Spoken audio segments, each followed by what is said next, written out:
Hello everyone and welcome to Photo Finds. I'm your host, Gavin Hatch.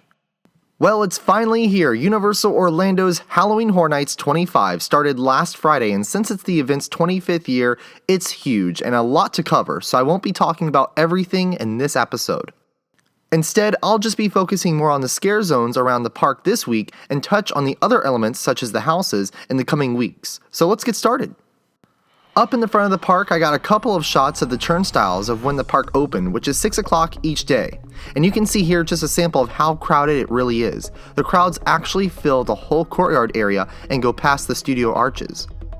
This past weekend, there were special events and perks going on for annual pass holders. The pass holders actually had their own entrance, which is very crowded, and you will find this entrance on the other side of the entrance operations building. And it's not used a lot, so I'm glad I was able to snap this picture. Now, once you walk into the park, you will be welcomed by a group of scare actors, and my favorite was the clown with the chainsaw. They don't stay up here for the entire night, but they are up at the entrance mainly for the opening ceremony, and then hang out for a little bit and welcome guests before they head back to their scare zones. So let's talk about this year's scare zones. The first one is going to be the Icons of HHN. This is set up in the same location and is similar to Face Off last year. The zone has many stage sets that are rolled out, and each stage features a different icon such as the usher, the storyteller, the director, and the caretaker.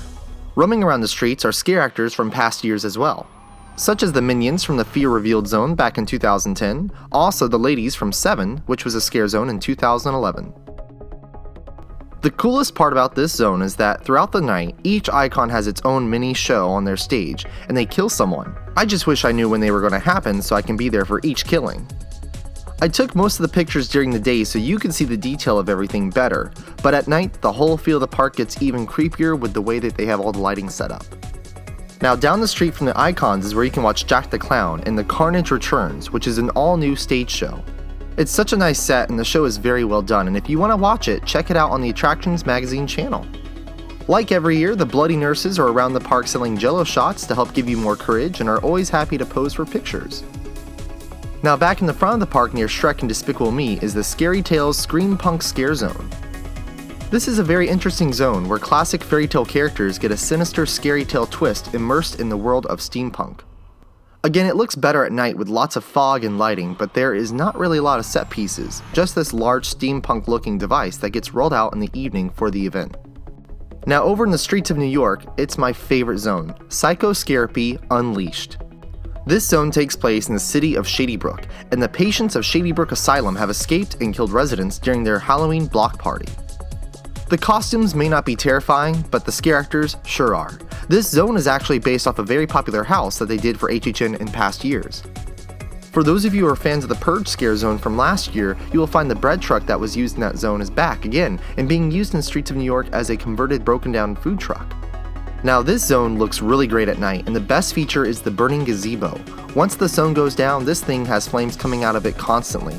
That, with the screaming and the music, makes this zone very chaotic and very scary. Over in the San Francisco area, you will find the all-night die-in double feature. This is a very unique concept. One set of scare actors will be in all black and white and be dressed as classic movie monsters. But the next set will be in all color, and the scare actors will be from more modern-day horror films, such as The Exorcist and Chucky. For those of you who are big Harry Potter fans, you'll be happy to know that during the event, the Diagon Alley part of the Wizarding World of Harry Potter is open, including the Harry Potter and the Escape from Gringotts attraction.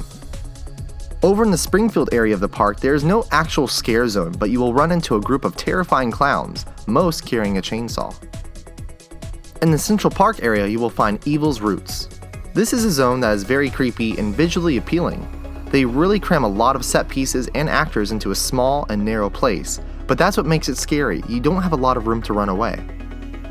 If you have a sensitivity to fog, I don't recommend coming into this area because there is a lot of it. Now, for those of you who like to collect HHN merchandise, this year, in what is usually the Aftermath store at the exit of Twister, is a store completely dedicated to everything HHN. It's set up not only to be a store, but also a type of museum. It's full of set pieces and props from past year's events to look at, and you're welcome to take pictures. And when it comes to merchandise, they have so much this year to choose from. I highly recommend checking this out even if you don't plan on buying anything, it's still just really cool to look at.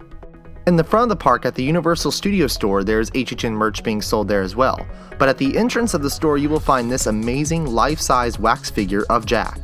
I think it's just a display and not for sale, but if it was, let me know how much you would be willing to shell out to take him home. Well, that does it for this edition of Photo Finds. If you want to see videos of anything I've talked about today, make sure you check out the Orlando Attractions Magazine YouTube channel, and of course, subscribe. Again, I will cover more HHN in the coming weeks, as well as SeaWorld's Halloween Spooktacular and Mickey's Not So Scary Halloween Party next month. In the comments below, let me know what your favorite part of this year's Halloween Horror Nights has been so far. And until next time, get out, have fun, and enjoy the parks.